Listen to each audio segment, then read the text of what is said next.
Okay, guys, so it is Dana from Little House of Gardening. How is everybody doing? Shout out to all the people who have stuck with me because, baby, it's been a whole journey, okay? I am at my apartment, and this sounds super funny because no, I did not sell my house. Yes, I'm still a gardener. Yes, I still own my other house, and yes, we own the land. So let me just say, literally, a shout out. So for whoever has been following me, you guys know that I hated my neighbors. It was just a total issue. Finally, it ended up getting to the point where the negatives were outweighing the positive, which is how we kind of do our decision making. Well, the last straw was there was a situation with busing because where we live, there was like a busing issue and they weren't going to bus the children. And we had already been transporting them to school for many years. So at this point, it's like, okay, do we really want to take children? We have elementary, um, high school and college to three different places.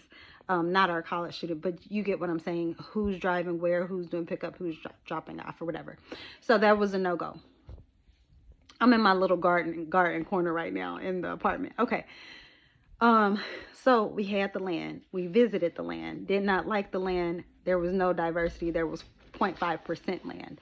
Of There was 0.5% diversity, and we would have been that 0.5%. Okay. So that is something to think about when you buy raw land, if you are into diversity, if that's important to you. And when I say diversity, I mean diversity in economics, in disabilities, in male, female. I want the diversity to resemble real life, right? Okay. So we had that land, and that was going to be a no because right now we have to develop it, and I will get into more about that. So that's been interesting. So now don't forget, we don't even pay more than $200 on that land. We pay $125 per month, and our plan is to pay that off right away. So we had the land, and now we needed a place to live because the no busing was just, it was such an inconvenience that it was no longer worth it. Okay. So we started looking for houses, and the interest rates were high. So we decided that's it just wasn't a good time to even sell and buy. So that's why we got the rental. So we are in a rental, and so that's how I've been able to do the balcony garden videos.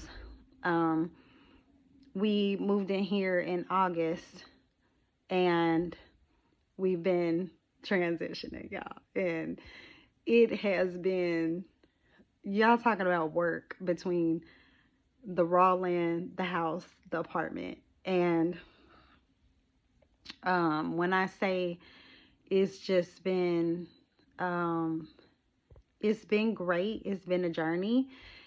We did not, as I said, we did not sell the house. What we ended up doing is there is a housing shortage. So we found somebody to move into the house that was okay with us keeping the chickens in the backyard while we develop um, the land, which the land we call our little mini farm.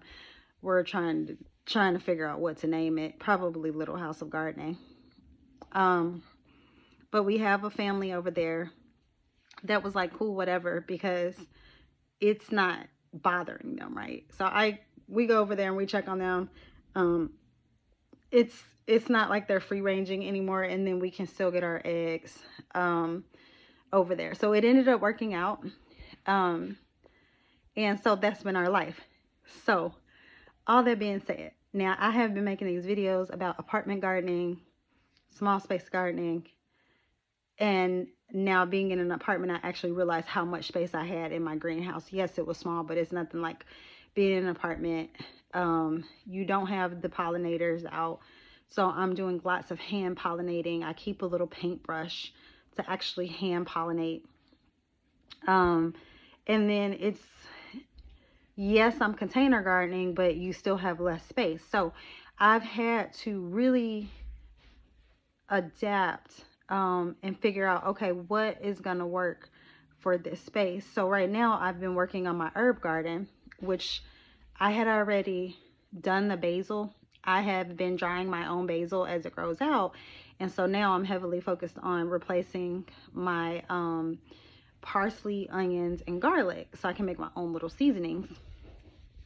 Okay, so that's what I've been working on. And it's just been interesting because the smaller space is nice. But I realized part of my gardening journey is being outdoors. So I definitely miss that piece of my house, and we'll see how long this family lasts in the lease. I miss that. But that being said, we do have the land. So what we're doing with the land is we have some pallets, and what we're going to begin to do is we're slowly building up.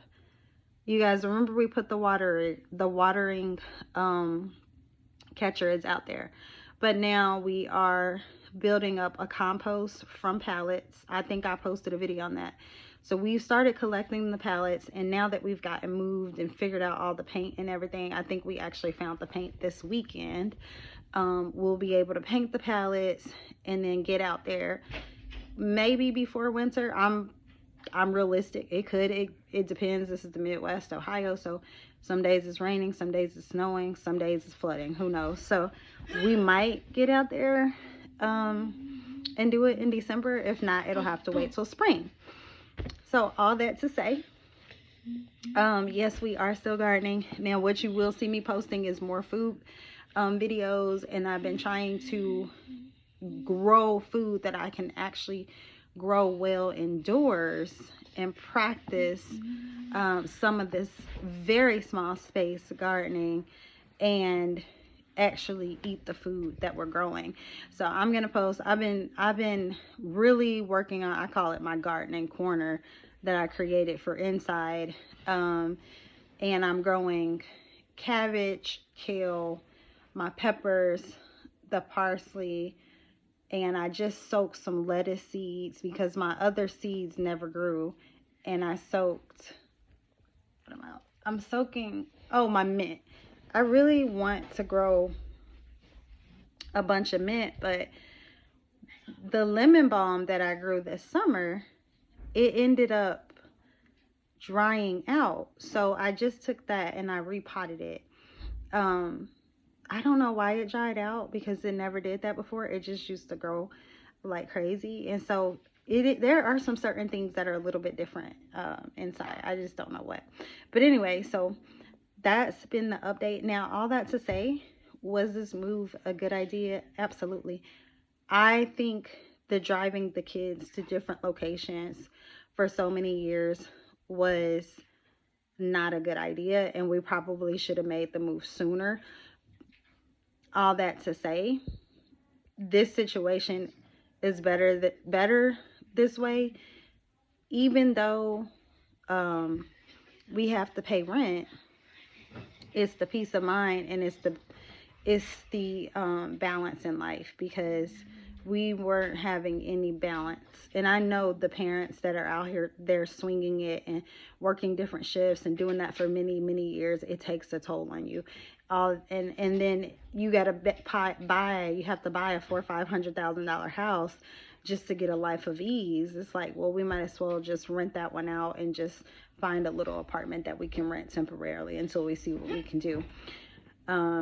And so that's where we are. So if you're like, what is she doing? That's what we've been doing. We've literally been like, okay, what can we do to figure this out? Okay, buddy. Okay, so yeah, so I'm gonna have to figure out how to. I used to do my posts on Saturdays, because on Saturdays I would wake up on Saturdays or Sunday and go out in my greenhouse. And so now I'm like, how do I wake up and do this in a small space? So this will be a fun journey. And as I said, I thank y'all so much for just following my journey and supporting me. I do want to know what you guys are growing. I'm still growing through all of this. I tried to save as many plants as I can, and I'm actually going to continue selling some of my plants. That's something that is very important to me, especially as the economy continue going in the direction that it's going. I think it's to my advantage to try to grow things, find out what I'm good at growing, and to just sell it locally. So yeah, so let me show you guys my parsley. I think I've been overwatering it, and so what I did was I came back home and I rearranged it. So parsley grows best about 6 to 18 inches apart in well-drained soil. It doesn't like to be soaked.